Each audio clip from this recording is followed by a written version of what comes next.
Welcome back, Intro to Engineering. This is going to be on Activity 6.1, Visual Design Principles and Elements Identification. So we are going to go over the PowerPoint. After we are done with that, you are going to use the object that you are using within your project. Okay, so whatever you chose for your overall project is what you're going to use for this assignment. And you're going to create a visual design principles and elements matrix, and that will be thrown into your final project in the end, okay, in your portfolio. So let's go ahead and go over that presentation now, and we'll open this up and go over it. Now, why do we talk about elements and principles of design? That is because elements and principles are used to make all designs, okay? So typically elements and principles are thought more of as an art thing, but as you guys know, being a huge Disney fan, it's not always just engineering. You need to be able to explain your ideas through art, drawing, things like that, and being able to identify elements and principles is going to help you do that to be a more effective communicator. All right, so to start, there are 8 integral components used in the creation of a design, and these are all called your 8 elements. Those 8 elements are points, lines, color, value, shape, form, space, and texture. All right, so these are things that make up design, okay? Lines connect to points, you color in things with different values, you create shapes with lines, you create forms, you create space, you create texture, okay? So these are things that are created or are used to create designs. So that would be an element. Think of that. An element is like the makeup of things. So like your carbon, your periodic table of elements is used to make up things in the world. All right, your visual design elements are used to create designs. So to start, points are anything on a coordinate grid on a plane, meaning X, Y, and Z. So for example, up here, and it's used to indicate a location. Points would also then be like used at the joints here in like 3D animation, stuff like that. Lines, all right, lines has only a length dimension. There's no width, there's no depth to the line in itself. When there's width and depth, now you start adding shape to it. Okay, so lines can be used to define a boundary, it can indicate volume, it can create perspective and depth. So for example, here, the lines get closer together as they go further back. So it gives the illusion that the road is further away when it's really just a 2D picture. Create textures and patterns. So here, this piano thing, and this clip art stuff. And it can suggest movement and imply emotion. Okay, lines can be used if you think of how the 80s used different things or the 90s used different elements. You can distinguish different decades of design through that type of stuff. Okay, and there's four different types of lines. Okay, first you have vertical, which is more your dignity, formality, stability, strength, strong. Okay, horizontal would be like calm, peace, relaxation. Diagonal would be representing action, activity, excitement, movement. And then curved represents freedom, softness, a soothing feeling. So let's give some visual examples of that. So this would be like our vertical lines. Think of your skyscrapers, tall pillars, things like that. Used to show formality or strength, things like that. Horizontal lines would then be used to create a idea of calm, peace, relaxation. So yeah, horizontal lines, they're more calm. They're just not as exciting. Okay. Diagonal lines that can give a sense of movement, action, activity. So this is more your contemporary house designs, some unique bridges, things like that. I apologize if I say things like that a lot because I've realized I have. Curved lines. So we have the roof lines here, we have the Sydney Opera House, and they can give an idea of freedom and a soothing mood. Here up here with the toy. All right, next, so we've gone over points, we've gone over lines. Our next element is color. Color is described by a number of qualities, and those are hue, which is based off the base color, red, yellow, green, blue, purple, things like that. And value is lightness or darkness, and then saturation would be the purity or intensity relative to the color gray. All right, and your colors can be used for different things. So cool colors such as blues, purples, greens can be used to create cool temperatures, to convey calm, whereas warm colors could be to convey excitement, danger, fire, warmth, right? If we go back to the Imagineering video we watched at the beginning of the school year, where they talk about the use of color when lighting up the Yeti in the Expedition Everest ride. They talk about how they have cool colors and warm colors. Okay, and color can have an immediate and profound effect on a design. So it can convey emotion. It can automatically show us something through just the color itself. All right, we've done points, we've done lines, we've done color. Now let's talk about value.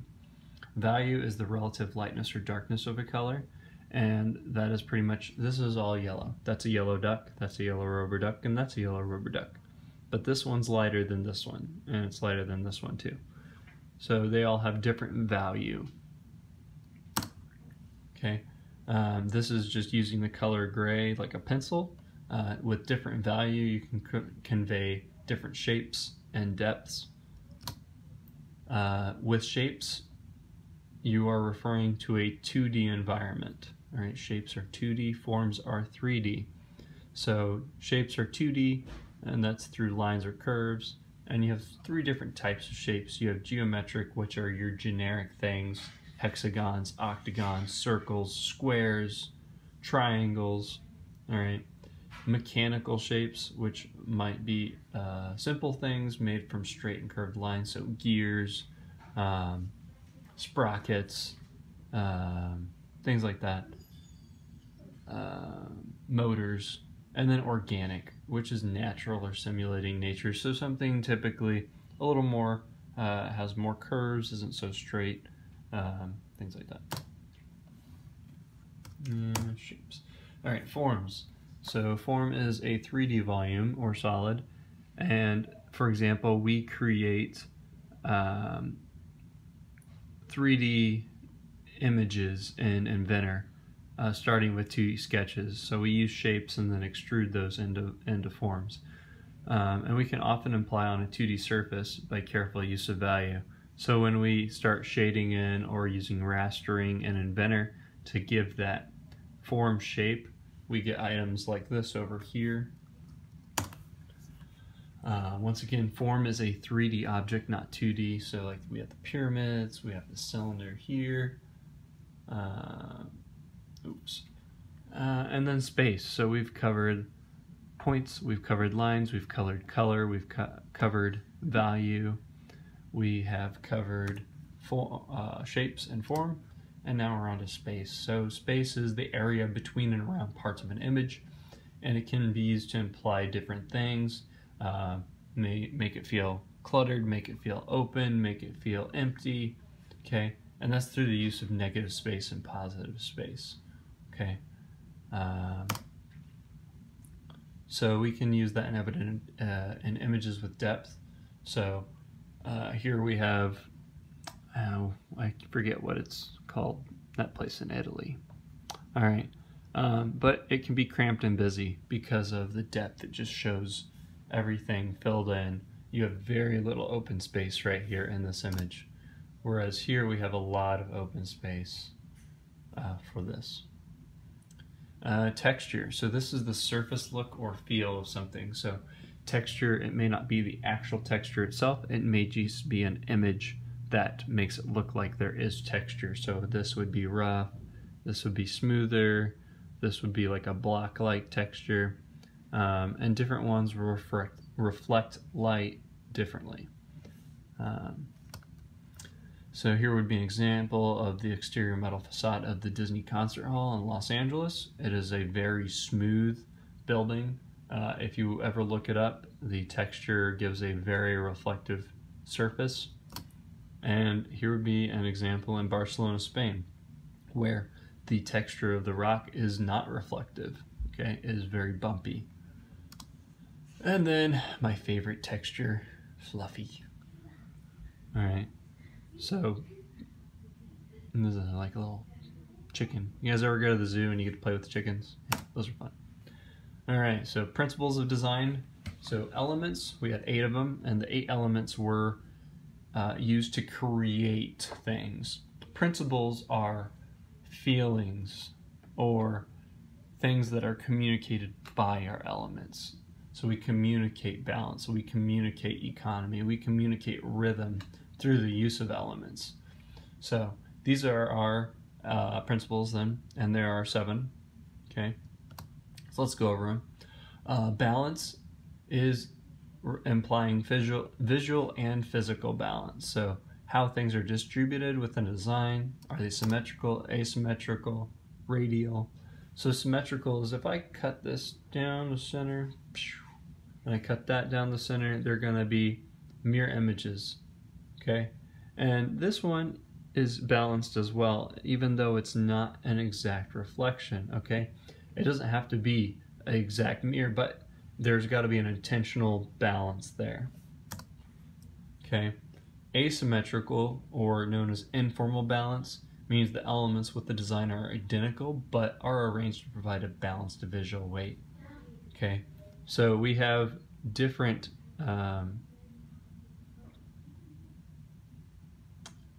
buildings, but similar styles. So if you take out these 3 here, that would be somewhat similar to this. We cut our image in half, all right? And then here as well, we have 2 shapes, all right? The only similarity is there's a shape on each side, but the shapes are different, okay? But there's still a balanced visual weight. It may not be a mirror image though. And then radial balance would be things like a hubcap or the rotunda of a building inside churches and things like that. Capitol buildings, you see those often. Okay, emphasis is used to draw attention to one area through focal points or color, placement of things. So there's 2 different things I see in this image, for example. The first thing I see is the person. They're the only thing down here that's different than all the pillars. They stand out. But then I'm like, what is the person looking at? So that is the mosaic up top. Here, I'm not quite sure what it is, but I'm thinking this is a guy walking on a high wire. Maybe. That's what it looks like to me. But they stand out definitely from the rest of the picture. Another way that emphasis can be used is through color, so your seat belts. And then contrast. There's different ways that contrast can be implied, and that's through either color or elements. So here, green and red obviously contrast with each other. Here we have old architecture contrasting with new architecture, and here we have plants contrasting with man-made objects, okay? Contrast can also be through the use of color to make something stand out. So how the doors open, how people can get in the car, how many people can fit in the car. And then our other principles, we have rhythm. So this could be through the repeated use of lines, shapes, colors, textures. We use the term harmonious pattern or sequence. If you think about music, when you write music, right, you want there to be a pattern unless you want dissonance. And what dissonance is that people like rhythm. It's something comfortable to them when you have beats that are consistent.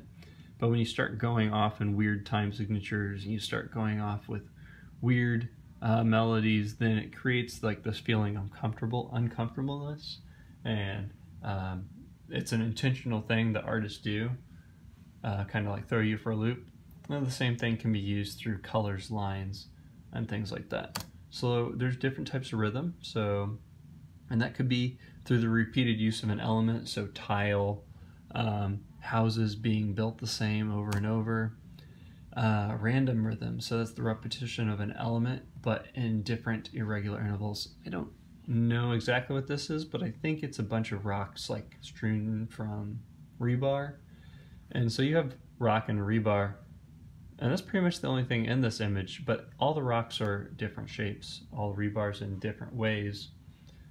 Same thing with these roofs. We have similar style roofs, but each one has its own kind of distinguished difference. Okay, so but there's a consistency in there, but somewhat still random. Gradated rhythm is where you have a repeated element that's identical except one detail, typically increasing or decreasing. So like the pagoda or the Russian nesting dolls, these rocks. Okay. Graduated rhythm would be the repeated element becomes closer or further apart. So we have circles. The circles that are bigger or in front will cover up the other circles, right? So you have all these circles, and some are closer because they cover up other ones, some are further away because they're covered up by multiple circles. So that's just something to keep in mind. Our next principle would be proportion. So it's the comparative relationship between elements in a design with respect to size. When you design something, you want it to be proportional, okay? So for example, if this was a picture that you were drawing, you wouldn't want certain things to be larger than they realistically would be. So like here we have the Lincoln Memorial, here we have the Washington Monument, back there we have the Capitol, okay? And I'm guessing this was taken across from the river near Arlington. So this is visually correct. If someone was drawing it, that would be something they would want to keep in mind. Which ones are closer, which ones are further away, is it proportional? And then here we have a miniature scaled thing. One of the, I think they're called like a wind vine. And then a person looking up at it. Unity is another principle, and that's through the consistent use of design elements. So when you go to Belmont High School, all right, we have a consistent use of design elements and the way our buildings are matching. Okay, if you go to a college, a lot of your buildings will be similar. These windows are similar. It has a similar architecture throughout the college campus. All right, Russian nesting dolls. All right. While you may have different styles, all are very similar in their design. And then here we have different patterns mowed into the ground. We have different trees but laid out in a pattern, and it creates unity. Economy is through the use of bare minimum of elements. And one thing I like to say is, like, when you look at some movie posters, take a look. It seemed that through the 90s up to the 2000s, things got really cluttered and they just tried to throw as much stuff in, and now we're moving towards a more economic use of space. This is a very simple picture, but it explains exactly what's happening. You don't need a lot. So the idea is less is more, simplicity there's beauty, kind of things like that. Keep it simple. I don't know why this picture is ever brought in for the idea of economy.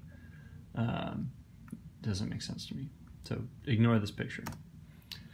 Here is your visual design principles and elements matrix. So each one, you have point, line, color, value, shape, form, space, and texture. And then over here you have your principles: balance, emphasis, contrast, rhythm, proportion, unity, and economy. And so up here you will identify each: points, lines, colors, value, shapes, forms, space, and textures. And then you would go through and pepper in, and not every box is going to be filled, but you're going to pepper in those different things. So for example, if we talk about bright green and red is a color used in this item here, and then let's go to emphasis. So the red color emphasized against the green background. That's what happens. There's also contrast between red and green. There's contrast between the curved top edge and the straight edges on the side. Without that contrast, we wouldn't be able to visually see that the shape changes. All right, those lines help us see that this is a 3D object, not just a 2D image, okay, or a 2D object. So this is exactly what you're going to do, but you will do it for the object you chose for the project.